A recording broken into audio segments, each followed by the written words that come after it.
एक समय की बात है जब एक जंगल के पास दो राजाओं के बीच युद्ध हुआ। उस युद्ध में एक की जीत और दूसरे की हार हुई। युद्ध खत्म होने के एक दिन बाद तेज आंधी चली, जिस कारण युद्ध के दौरान बजाया जाने वाला ढोल लुढ़ककर जंगल में चला जाता है और एक पेड़ के पास जाकर अटक जाता है। जब भी तेज हवा चलती और पेड़ की टहनी ढोल पर पड़ती तो धमाधम धमाधम की आवाज आने लगती थी।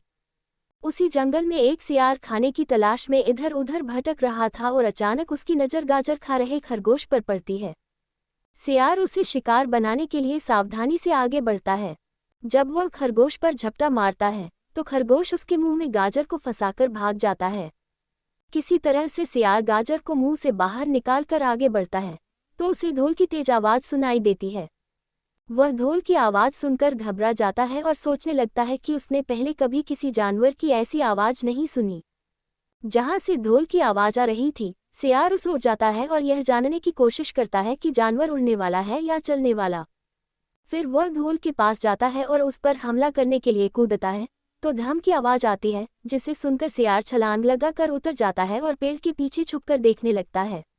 कुछ मिनट बाद किसी तरह की प्रतिक्रिया न होने पर वह फिर से ढोल पर हमला करता है और फिर से धम की आवाज़ आती है और वह फिर से ढोल से कूदकर भागने लगता है, लेकिन इस बार वह वहीं पर रुककर मुड़कर देखता है।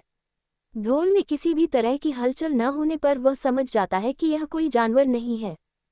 फिर वह ढोल पर कूद कूद कर ढोल को बजाने लगता है। इससे ढोल हिलने लगता है और लुढ़कने भी लगता है, जिससे सियार ढोल से गिर जाता है और ढोल बीच में से फट जाता है।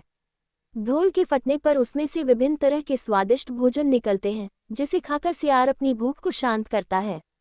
कहानी से सीख मिला। सियार और ढोल की कहानी से यह सीख मिलती है कि हर किसी चीज़ का एक निर्धारित समय होता है।